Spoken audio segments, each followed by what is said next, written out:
It's time for Done Being Single with your hosts, Trevor and Robbie Sharf.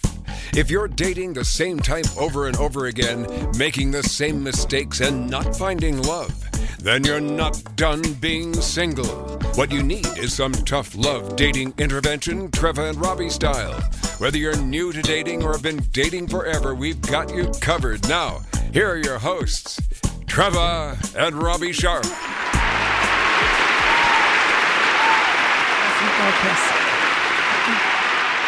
And our kiss is better than no kiss. No, not because of social distancing, just because I've got lipstick on. So I got to remember we're video now, so I actually have to take a shower.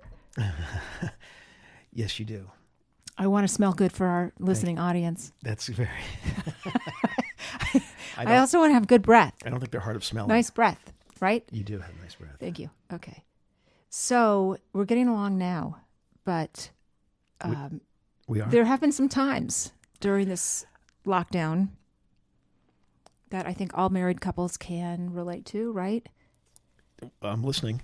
Well, no, it's not, I can see how this is just like a pressure cooker of whatever issues or problems you had before COVID, before the pandemic. It's just going to... Everything gets amplified. Yeah. If you are getting along, it's great. But if you are not getting along and you are quarantined with somebody, oof.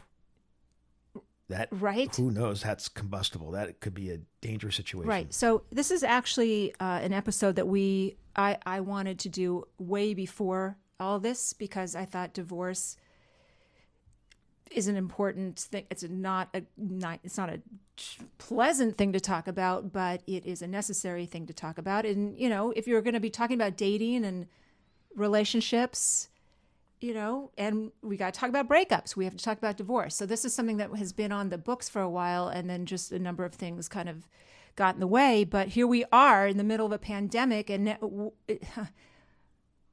now is as good a time as any to talk about divorce, because my feeling is that there might be a few after this whole thing is over.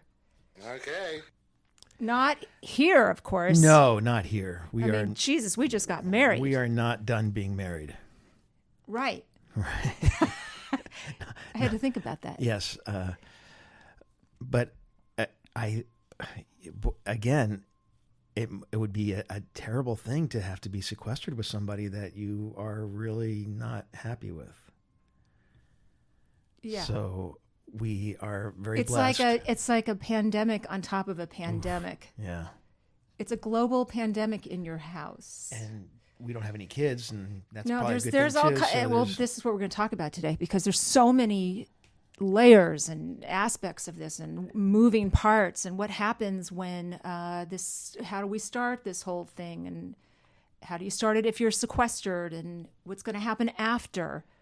What was happening before? Can marriages be saved? Can you find new life? Can you inject new life into your marriage if you're stuck at home together? Or will things just proceed along? And let's talk about divorce anyway. Okay. Why do marriages fail? I'm not asking you, but... Well, how do you stop for many reasons. How do you stop a speeding train?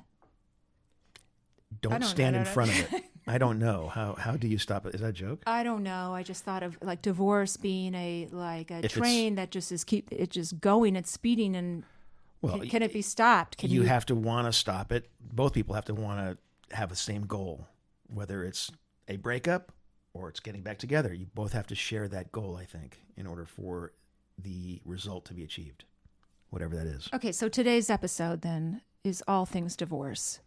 Great. COVID or no. But I promise you it's going to be pleasant. It's not going to be excruciatingly painful. It'll be informative and lighthearted and funny. Right. Because I don't know about all that. Well, because the hosts are. Well, we try to be, but we try to bring and then we bring on damn good guests. Okay. I'm sorry, I cut you off. That's okay. Don't divorce me. I'm so used to it. Is that grounds for divorce? Continued chronically behavior. Cutting your spouse off. All right. It's okay. So we do have a great guest today. Who do we have? We have James Sexton. divorce attorney extraordinaire. Is that right? Shall I Certainly. do the honors? I mean, I'm... Certainly. Okay. Okay. Okay. Okay. Sorry, I'm a little slow on the uptick. Come on. Yeah. Keep you on your toes. Uh, That's what a wife does. Yeah.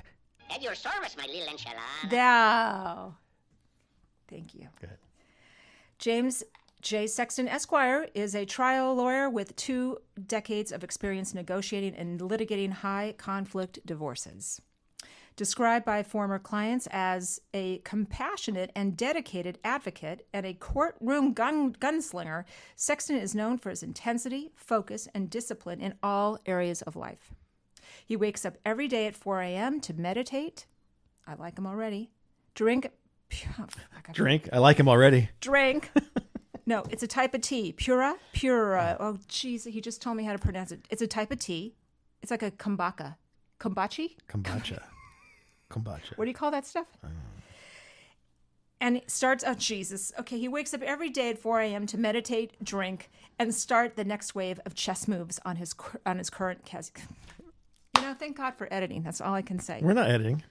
He wakes up every day. I actually can. If you want to start another video, I can. He wakes up every day at 4 a.m. to meditate, drink the damn tea. It sounds like our and start the next wave of chess moves on his current cases. Relentless in and out of the courtroom, Sexton ensures that each and every case he agrees to take on is given the personalized attention it deserves. James is the author of How to Stay in Love, Practical Wisdom from an Unlikely Source, which is a follow-up and expanded paperback of his New York Times book reviewed, If You're in My Office, It's Already Too Late, a divorce lawyer's guide to staying together. All right, Jim Sexton, welcome to Done Being Single. Come on. Well, from now on, you're doing all of my intros. That was great. I mean, it made it way more entertaining. Sorry. It really did. Sorry, we've been drinking. No, and that's great. not the Listen, damn you know tea. what? COVID has turned every house into Vegas, right? Like, we're watching our money disappear. We're drinking all day long. It's really, and nobody knows what day it is or what time it is. It's all right. every day's a Sunday. It's always 5 o'clock. Yeah. It's Yeah. right. The week is like one long day where I change clothes. So it's really not, it's not bad. But no, thank you for having me. And thank you for the lovely intro and the very entertaining. The two of you are a lot of fun to listen to always, but it's Great. even more fun when I'm actually the subject matter. So. Thank Thanks. you. So, James, are you in your office? You look like you're in an office. Actually. I am in my office. I had quarantined my office. I told my staff to work remotely about March 12th, really before this thing started to hit heavy. And thankfully, the type of work we do is work that can be done remotely most of the time. You know, attorneys are hired for their brain and for writing and for things like that. So a lot of the court appearances and other things that are happening right now are all being done by video conferencing. So I'm coming in, I find for myself, I'm a very, organized and methodical person, and I work well within a routine. So I'm just trying to stave off that sense of like endless days that are all exactly the same by trying to follow as much of my routine as I can, Okay, so since this show is long time in the making, we're going to get up to speed with all things COVID, but right now I want to just talk about the sort of the basics of divorce. And I want to know from your point of view, since you said that by the time people are in your office, it's too late. Why do marriages fail? Yeah, I mean, it's a great question, and it's really the one that inspired me to write about the topic to begin with, because I'd been doing this for 20 years and watching, a lot of marriages fall apart. And just like a car mechanic who only sees the car, when it is in need of repair, or the dentist who only sees somebody when their tooth already has a toothache, I started to realize that by the time people came to me, by the time you're talking to a divorce lawyer, every married person, no matter how happy they are, every once in a while you're gonna have a thought in your head like, oh, I'm gonna divorce this person, or oh my God, what would happen if we got divorced, or what would it look like? But usually, thankfully, it's just sort of a transient thought that happens when your spouse does something particularly boneheaded. But by the time you really have made an appointment, come in and sit down across from me, it usually indicates that there's a really serious thing happening, just like going to the dentist and having the toothache. there's a lot that dentists could have done if you'd come to them before you had a toothache. But by the time you've got that toothache, it's probably too late, and all they can do is try to fix the problem itself, but they can't fix the tooth. So, really for me, what I came to view divorce as is, I think a lot of people say, and it's easy to say, well, we're getting divorced because he's sleeping with his secretary, or we're getting divorced because she took all the money out of our bank accounts, or, any of the other big reasons that you're infidelity, financial impropriety, dishonesty of a serious kind. But really, if you look at it, there are small problems that build up to those big marriage killing problems. It's about small disconnections. No single raindrop is responsible for the flood. And really, that's what my book really tried to look at and talk about based on my experience with clients. In the book, The Bond Vanities, one of the characters that Tom Wolfe wrote is talking to someone who had been very financially successful and then had declared bankruptcy. And he says to him, "How did you go bankrupt?" And he said, "Well, I went bankrupt the same way everyone goes bankrupt, very slowly and then all at once." And I think that's what happens with marriages, is they end very and then all at once. That's how people lose connection, is very slowly and then all at once.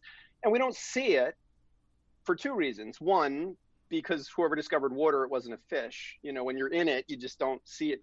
And two, we fall in love the opposite way very often. We fall in love really fast. It's just like a fairly instantaneous, intense thing. But we fall out of love fairly slowly, and then the marriage killing thing happens. But really, my book and my work is, as the relationship,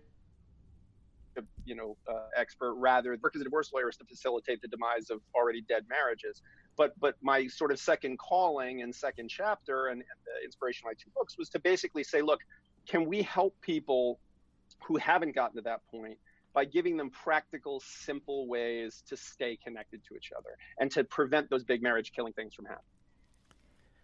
Well, I love the thought of preventive divorce. They're like preventive dentistry. You go there. Yeah, preventive maintenance. Preventive maintenance. Nobody really thinks like that, though, unless they're getting therapy tune-ups on their marriage or something. Maybe that is what preventive divorce is like. I don't know.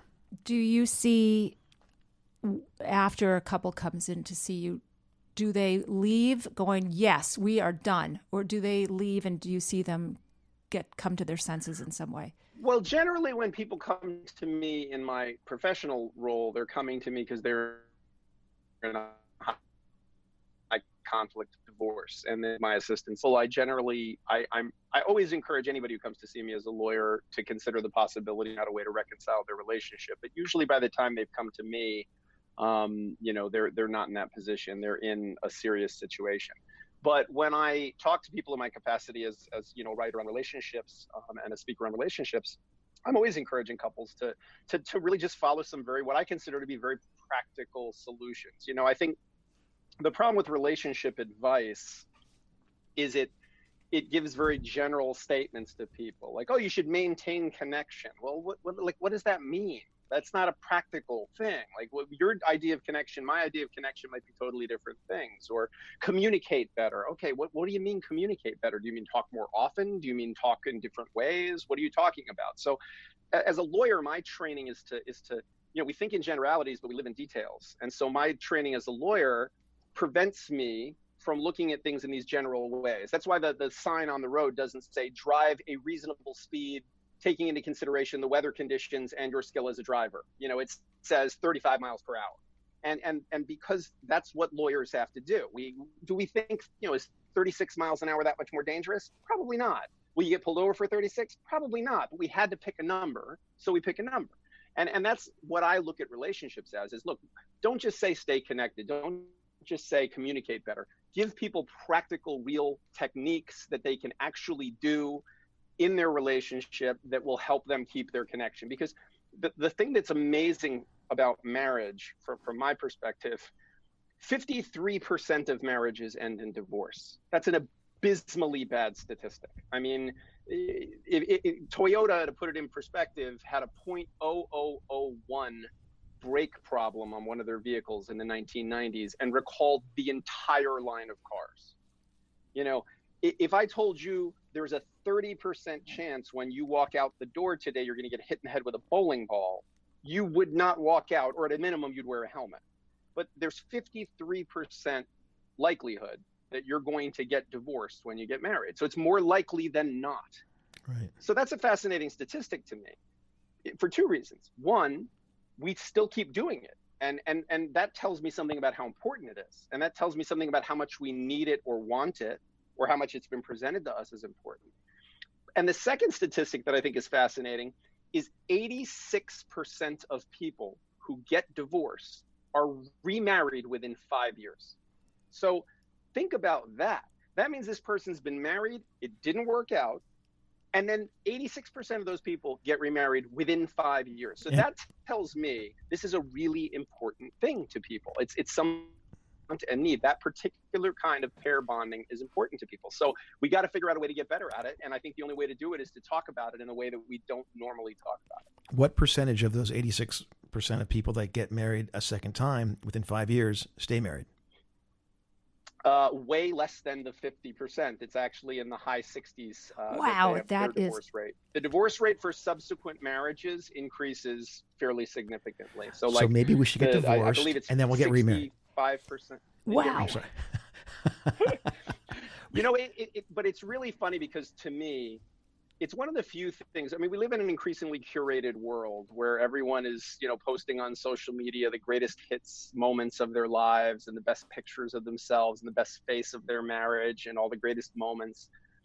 And we don't really get to see the naked, honest truth of people's lives and relationships as much as we used to, perhaps. And we see this other version, this greatest hits version. And I think it creates in other people, the observers, this belief, this mistaken belief that everybody is doing better than they are and everyone's happier than they are and no one is struggling ever the way that they are. And the more that we can as a culture have a conversation about the ways that married people sometimes lose that connection. They lose the plot of the story that they decided to write together. And it's one of those great things, marriage, where you can't pretend you meant to get divorced. We lost you a little bit there. You can't pretend what? Say it again. You're cutting out a little bit. Years and we'll get divorced. One more time. One more time. You cut out. Yeah, I mean, basically what you're saying, when you get married, you're basically saying there's 7.3 billion people in the world. I'm picking this one, and I want to stick with this one. And you can't pretend you ever meant to get divorced. It's a destination no one meant to get to. Somewhere along the way, you lost the plot. So to me, that's a great opportunity, because if at some point you both wanted the same thing, which is to live happily ever after, then we just have to figure out how to course correct and try to get back on that track. I'm curious, does age figure into divorce trends? So what's interesting about that is I was always fascinated when I first started practicing about divorce-related statistics, because the states keep a lot of demographic information. When you get divorced, you have to fill out what's called the Certificate of Dissolution of Marriage, and they use it, essentially, the Department of Health uses it to compile demographic information about divorce statistics. And there is really no rhyme or reason to it. People who cohabitate before or don't, people of same religions, different religions, people of different ages or of similar ages, people who marry later in life or marry earlier in life. There is no real correlation that has any statistical significance. Okay. It really is not that kind of a thing. There are some people, some researchers who've opined that people who marry later in life make better choices because they know what they want. Right. I mean, you both waited, a significant period of time to make your choices. There's a school of thought that says that you make a more informed choice when you do that. There's another school of thought that says that you've had so much time living as a single individual that adapting to cohabitating with another person is much harder to do. It's just like learning a foreign language is easier when you're a kid. So, it really can go both ways. Well, I mean, you married an angel, though, Bobby. So, I mean, how can we possibly, Yeah. Okay, you're playing above the rim. So right. You have to okay. keep it together. You're right about that. Well, no. Listen, in the interest of full disclosure, and I've said this before, and I've blogged about this before. It's not easy when you get together later in life, especially for, I mean, really, well, Robbie had some relationships. I did not. I never cohabitated. She never lived with anybody before. Yeah. So it's still new to her. So yes, you do with age become a little bit more dug in. Your habits are harder to break. You just get set in your ways. That's just human. There's nothing wrong with that. But, when you're talking about, making a serious commitment to someone, it does have its challenges. Yeah, and it's something that you can control for. It's something that if you are able to come up with, one of the things that's interesting about married couples, or even unmarried cohabitate, is we have a conversation about how to have a conversation. Most people learn how to fight with their spouse when they're in a fight with their spouse, which to me is very odd. It's like learning how to swim once you're in the pool, So like for a couple to sit down at the beginning of a marriage and to say, you know what, at some point we're going to bump heads. We're going to disagree about something. It might be small, it might be big. How does that look for you? Like when are you the kind of person that like, I don't want to go to bed angry? Or are you the kind of person that needs a little time to like cool off? Maybe it's better that we talk in the morning. Are you the kind of person that if you walk away, I should come after you and kind of make you look at this? Or are you the kind of person that I shouldn't come after you because you realize you need some space in that moment and you're trying to stay calm? And the time to have that discussion is not while you're in a fight. The time to have that discussion is before you ever have a fight. So true. But just the fact that you guys are talking about. No, go ahead. About the fact that, look, this for me is a first time experience. I've never cohabitated. And for Bobby to say, you know what, I've done that before. And maybe I know what parts of it bumped into me and what parts of it didn't feel good or what parts of it, didn't work right or how this person wasn't a good fit. I mean, we learn best what's good for us by experiencing the things that aren't, right? I have a friend who's a sommelier and he said to me, if you want to learn about wine, don't try to pair a perfect wine with food. Drink the wrong wine with the food and you'll see right away. He says, if you give someone a subtle Cabernet or a French Bordeaux with a steak, they're not really going to see a difference. But if you give them like a Pinot, they're going to go, oh yeah, I can't even taste this wine. The food overpowered it. So give them the wrong wine so then they can learn what the right wine is. I like that. Having, it's a great, no experience with it is great. Yeah. And having a lot of experience, that teaches you a lot about what you don't want, what didn't work, what bumped into you individually, and how to do it better. Okay, but how can you role play a fight that hasn't happened yet with somebody new? So you're saying the time to fight is not when you're fighting. The time to learn about the other person's ability to fight or how they approach a fight should be in advance of you guys getting into a fight. But that's almost 100%. impossible to really prejudge. Well, the logistics of the specific fight, you're absolutely right. But look, all fights, right? All disagreements, all conflicts between people, they're going to have some similar traits. Like you take position A, I take position B, and the two don't meet. So we don't have to know the specifics of what we're going to fight about to know enough about ourselves to be able to say, hey, here's what doesn't feel good to me, and here's what does. A lot of what I talk about in my book is just about checking in frequently along the way. Most people wait till things are bad to talk about things. And I understand the human need to do that. If I don't have to look at it, maybe it's not real. I've been saying during this COVID pandemic how, in my office or in my home, it's kind of easy to forget it's going on. And then I go to the grocery store once a week and I put on my N95 mask and all of a sudden it's like, okay, yeah, this is real. This is really going on. Now, that's not a good relationship strategy, to just say, well, I'll just sort of ignore anything until I absolutely have to. What I call, there's a chapter called Hit Send Now, where I talk about this just technique of when there are little disconnections. Because what we get taught is, and I'm sure you heard it, Bobby, when you got married, every man gets told, listen, the two most important words, yes, dear. That's all you need to know. Just learn how to say yes, dear. And it's a joke, and I get that people make it, but the truth is, we get taught, don't make little things into something bigger. Don't bring up little things. Wait till you pick your battles. The problem with that is that the little battles, the little things, those little disconnections are the things that build up into big things. And everyone who's ever been in a relationship knows that. That's how you're eating breakfast with your spouse and you're talking about, the best way to cook bacon. And, you're saying, oh, you should do it in the broiler. And the other one's saying, oh, you should do it in the pan. And 5 minutes later, it's like, well, I never liked your mother, and you're looking at each other. Wait a minute. You've heard that conversation. Do you have a camera? Do you have a secret camera in our home? Because or at least in our kitchen? Right, and you look at a person and you kind of go, hey, so bad. How long have you been carrying that around? How long have you been walking around with that? And so my idea is, and what I advocate for in the book, is addressing those micro disconnections right away and doing it in a way that's not confrontational, that doesn't make the other person defensive. If I come up and I say to you, I really want to talk to you about what you said last night. It kind of sat wrong with me. You're on the defensive because maybe you're not in the mood to talk, or maybe you feel like you have to respond right then. So I'm a big fan of email, and that's what I call it. Hit send now, as I talk about sending an email and using the subject heading, hitting send now.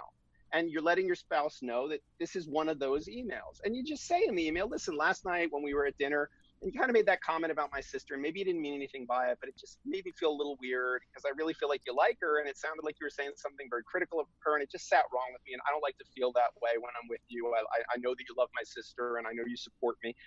And by doing that in a non-confrontational way, with these little tiny things, we don't have these massive fights where we all been saving ammunition and start shooting at each other wildly. It's a really good point.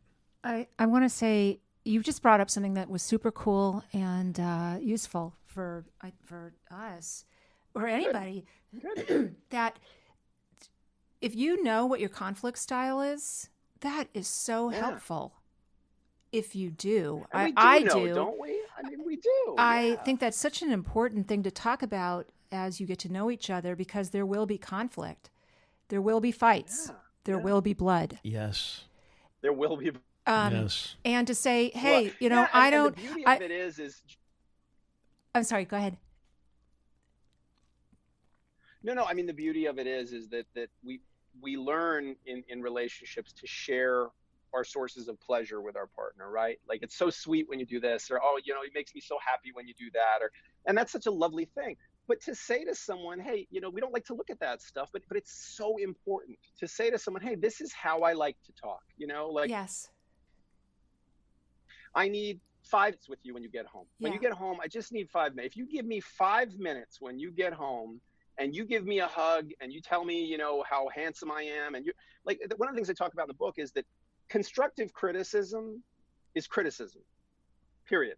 It's criticism. And nobody wants to be criticized by their spouse. The whole world's trying to kill us, it feels like sometimes. And our spouse is our cheerleader. Our spouse is the person who's supposed to be on our side in this sort of dangerous, scary world where it feels like everyone's after us. So why do we want to be criticized by our partner? But the truth is, we don't have to criticize our partner in order to let them know the ways that we think things can be improved. We can do it, and I talk about it in the book, with praise. We can do it the same way you would, and not to be condescending, but the same way you would train a puppy or that you would teach a child. The example that I give is I dated a woman.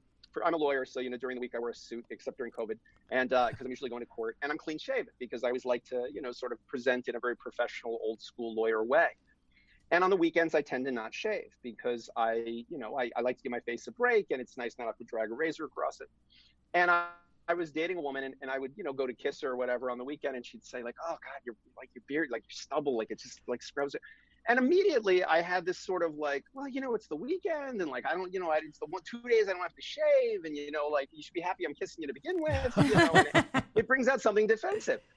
So a relationship or so later, I was dating a woman, and she liked me clean shaven too, just like the other one did. But what she did is, as I had just shaved at some point, she came up and she sort of, stroked my face. She went, oh God, I think it's so sexy when you're clean shaven. Like, it's so smooth. You look so like Don Draper from Mad Men, it's so, okay. I would carry around a razor, right. And shave 3 times a day at that point, because what did they do? They accomplished giving me the same message, which is, hey, shave. I like it better. That's my preference. Okay. but they did it in a way, one of them incentivizes me because I want to be desirable to my partner. I be, charming and handsome and attractive to them. Whereas the other one, it brings out my defensive side. And we can all do that kind of, behavioral manipulation with our spouse in a loving way, in a way that really helps them bring out the best in themselves for us. You missed your calling. Good stuff. All right, Is it too late for you to become a marriage and family therapist? Well, actually, that's my next question. Is that divorce lawyers make a lot more money than than family therapists do. Okay, but how I much? don't know any therapist that make $800 an hour. Oh, right. Well, unless No. what kind of therapy are we talking about? Yeah. Okay. That's true. Okay. But so. Do couples ever hire you as a couple, or are you mostly working with individuals in a marriage that's either on the way out or? Yeah, I mostly work with individuals as their advocate, but I do some mediation work. Mediation work it's not as lucrative for attorneys. Being a divorce trial lawyer, you have a team of lawyers who work for you and you're preparing for a trial, and it's a much more lucrative profession. But mediation is, I think, much more rewarding, and I enjoy doing it very much. But it's very self-selecting because, you hear a lot about ugly knockdown, drag-out divorces because they're way more interesting. Like knockdown, drag-out divorces are so interesting. Like when I go to a cocktail party, people, and they say, what do you do for a living? And I say, I'm a divorce lawyer. And they go, oh my God, you must have some stories. If I said, yeah, like there's this one where, these two people were married and then they kind of grew apart and they amicably decided to divide their assets and they came up with a reasonable parenting time schedule and then they continued to live their lives as, happy people. But nobody wants to hear that story. No. They want to hear about the person who took a chainsaw to their spouse's car or set their wardrobe on fire, and so you hear about ugly divorces, but the majority of divorces really are not that. They're really, there's some element of anger, there's some element of sadness, but a lot of it is just the business transaction of undoing, all the ties that people have when they marry, financial, interpersonal, children, all those kinds of things. What? I have another question then about this. Go ahead. What do you say about men that don't get divorced from the woman that they are separated with forever? Mm-hmm. They just never. They don't want to. It doesn't happen. They don't finalize the divorce. It doesn't. They get don't finalized. finalize the divorce. Is it? Yeah, I think reasons? a lot of people do that. Sometimes they do it for financial reasons because it's just easier. You can keep each other on your health insurance. Right. Sometimes people do it for religious reasons. People do it because they don't have a desire to get remarried. And really, if you're living separate from your spouse, you have the ability to say, hey, we're, for all intents and purposes, it's like we're divorced. I think there's a lot of reasons. People get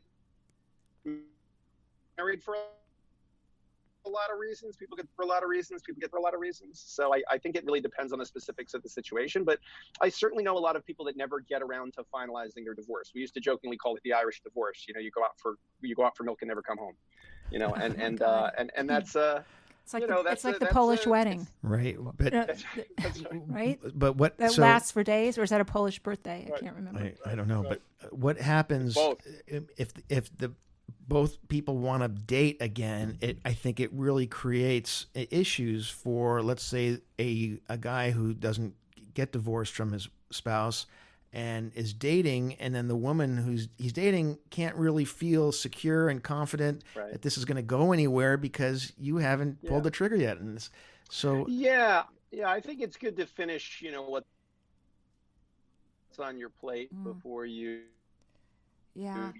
before you of course. I think that, but I also do understand that the reality of people's lives, in my experience, is that sometimes making a new connection is the thing that makes you realize the deficiency of the connection you had.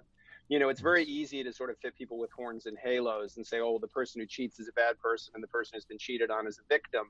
But I don't really know that my experience of sitting across the table from, thousands of people who've cheated and who've been cheated on, that it's quite that clear, because I think the human need for connection is a real one and a profound one. And I think that sometimes people don't. I find very often with my female clients who've been engaged in infidelity, that often the affair is the thing for them that shows them, okay, the fact that I could feel this way about another person and that I would even act on it after feeling that way really shows me that this relationship is over. That sometimes it's the like, the intervention moment for them where they realize, wow, this thing's really beyond repair.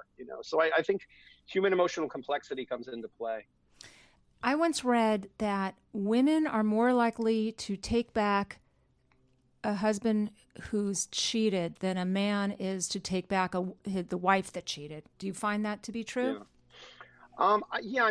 My sample is self-selecting because the people who are in my office usually haven't taken someone back. They're usually moving forward with a divorce. But I will say that I have found, as a general premise, without being too sexist in my perspective, that women are far more forgiving. Right.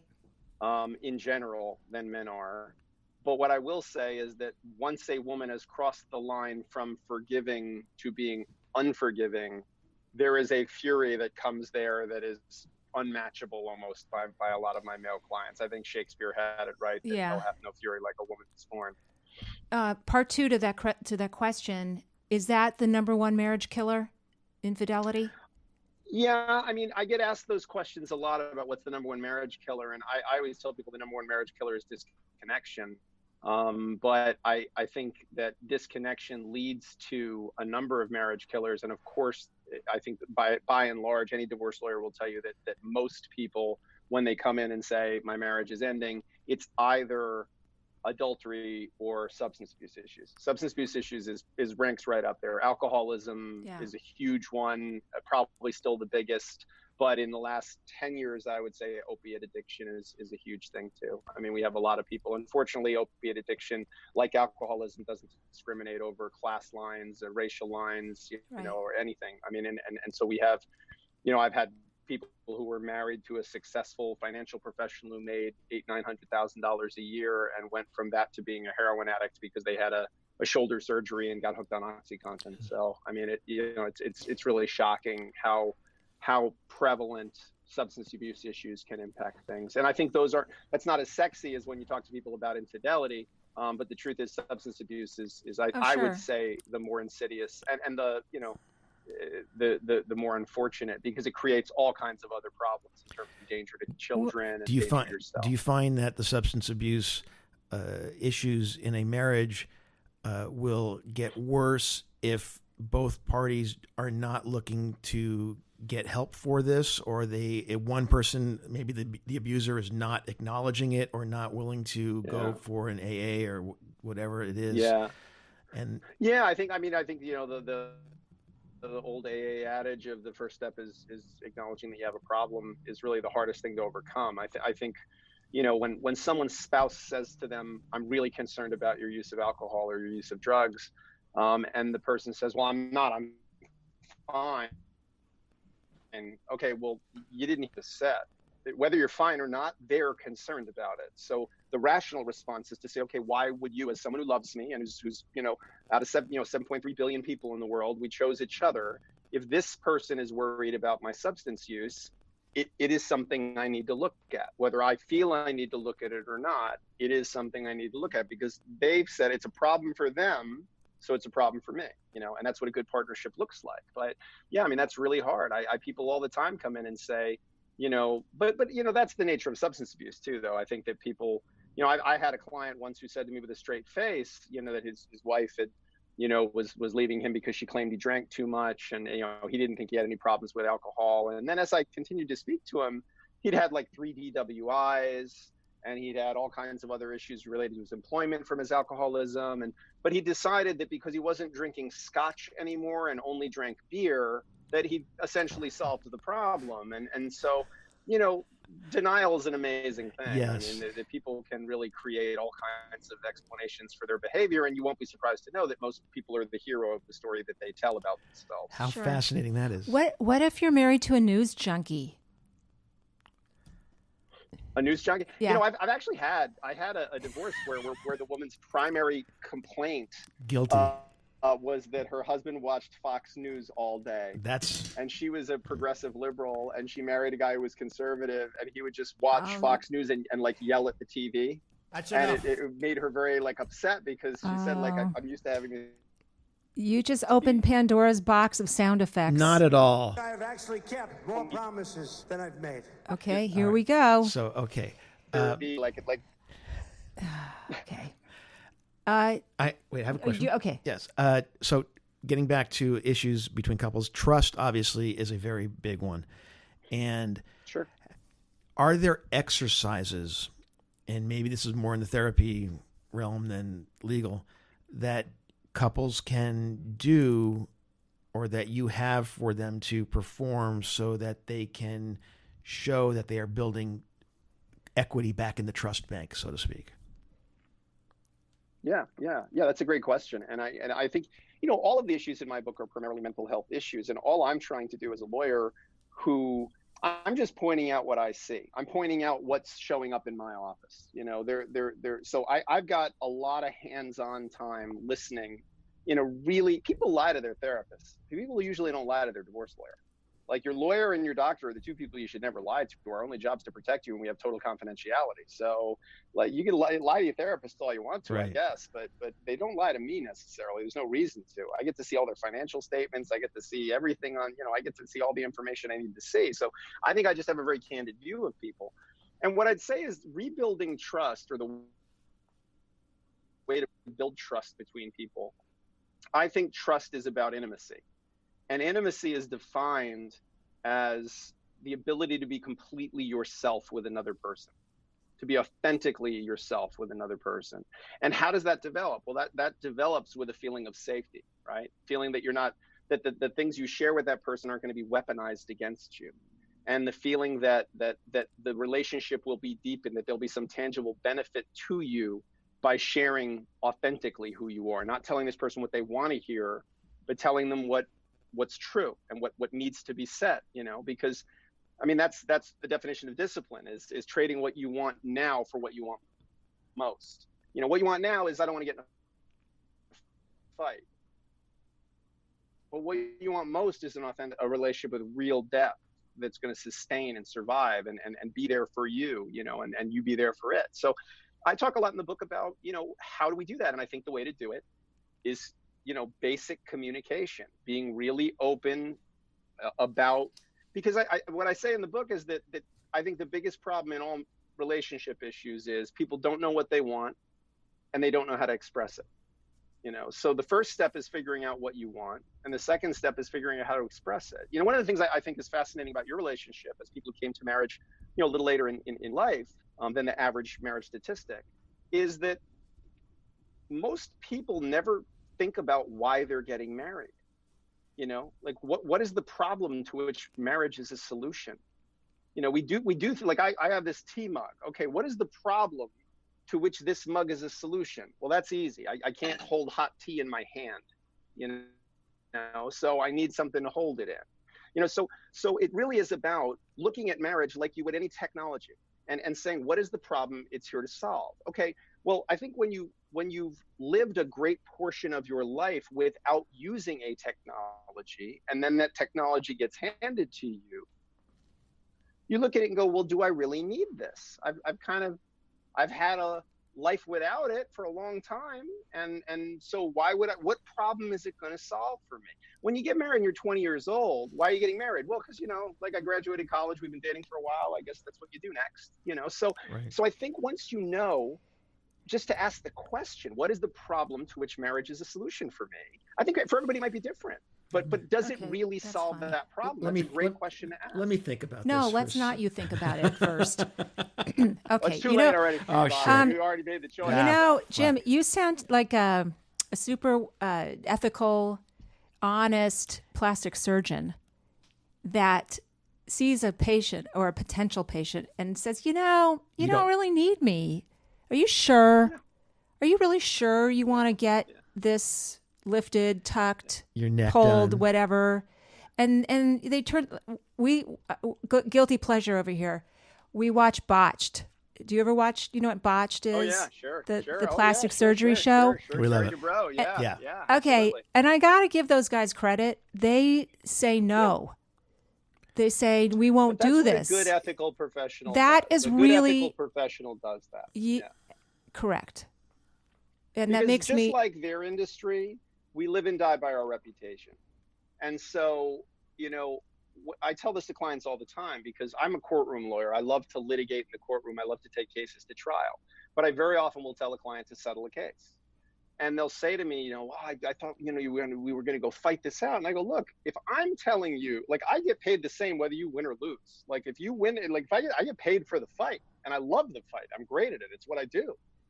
So if I'm telling you this settlement is good for you, I'm hurting my own financial interests. Right. If I have someone come in and I say to them, look, you don't need me. You should go to a mediator. I'm going to do, if a mediator does it, they're going to do it with a scalpel. If I do it, I'm going to do it with a chainsaw. So go to the mediator. I'm not getting anything out of that. But here's what I do get. Just like I think a cosmetic surgeon or any other kind of professional, an ethical professional who sends someone out their door gets. I have my reputation, and I live and die by my reputation.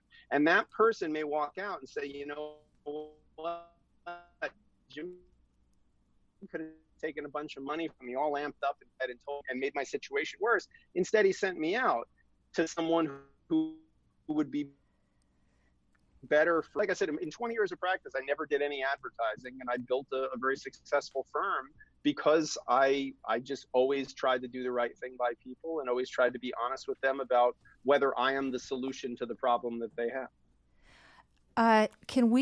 Don't tell me we have to wrap. Yeah, it's time. It's getting to that Okay, point. we haven't even gotten around to the big C. The big C. Yeah. Big C. COVID. We haven't even... Well, okay, let's talk about it. Okay, we got to talk about this because this has to be affecting your business. What are you seeing? What are you seeing? And I refer to COVID as the Divorce Lawyers Relief Act of 2020. I think that we're going to see in the United States what we saw in China, which is as soon as they restricted the quarantine provisions, there was a massive spike in the divorce rate. And I think you're going to see the same thing happen here. I think that if you take unhappy people, as Bobby said earlier, and you have them stuck together in a small space in an extended period of time. I mean, look, you can be the happiest married people. My father and mother were very happily married for 50 years before my mom passed away.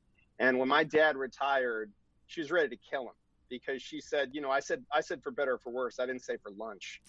And she did not know what to do with that guy, and she actually said to me, like, you got to let him come work in your office like a couple hours a day because I'm going to kill him if he's here all the time. And she did. He used to come in and like do the banking and like help go to the post office because the truth is that the best relationship is going to feel some strain in this kind of a stressful situation. But the relationships that already had problems, that the volume is going to be turned way up on those problems. And plus there are going to be tremendous issues related to child support. People who have existing divorces and existing child support orders, with 26 million people filing for unemployment in a 1-month period. That's unprecedented. Yeah. Now 50% states work, they're unemployed, reduction in their hours. I mean, that's going to cause a massive problem in terms of people's ability to pay their financial obligations related to their divorces.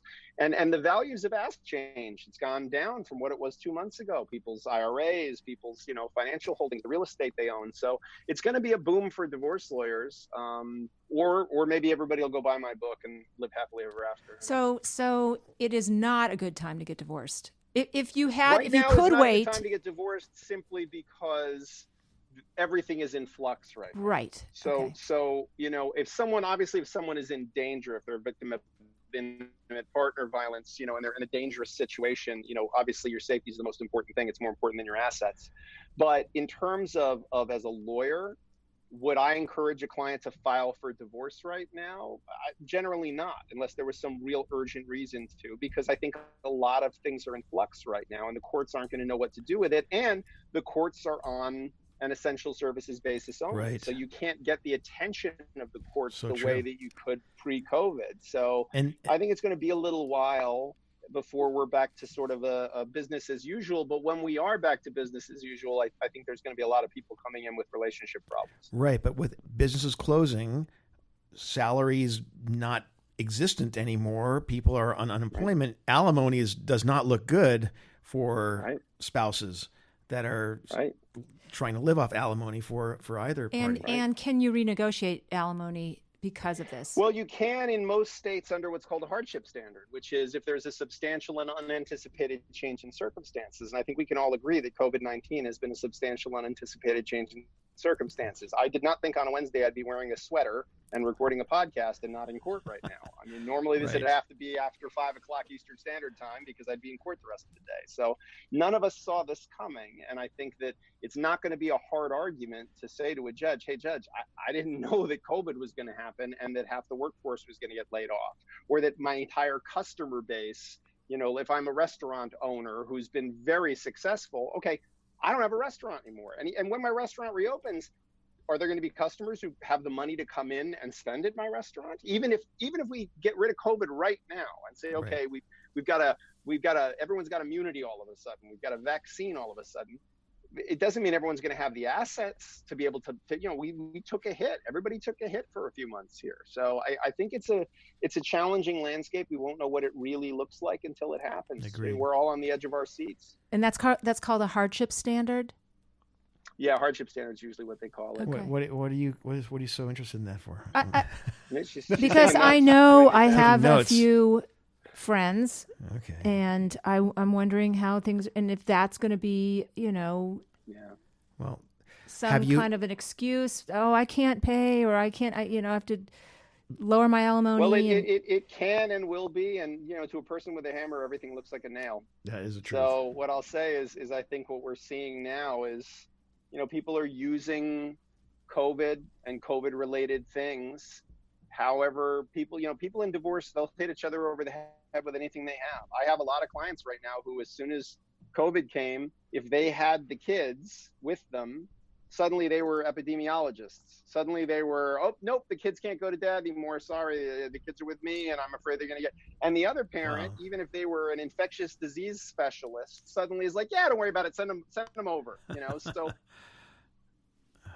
people who are getting divorced very often are not, you know, I see good people at their worst. I represent people who in their day jobs are CEOs, surgeons, you know, respected, intelligent people who make great decisions. And I see them at a time very often when they are just doing dumb things all the time, every day, because they're just so close to it. Okay, so that's got to be a real tough thing to expose to them and show them, take a step back, take an overview, and look at how you are doing something, because you're just admitting that these very intelligent people are making dumb decisions because they're too close to it.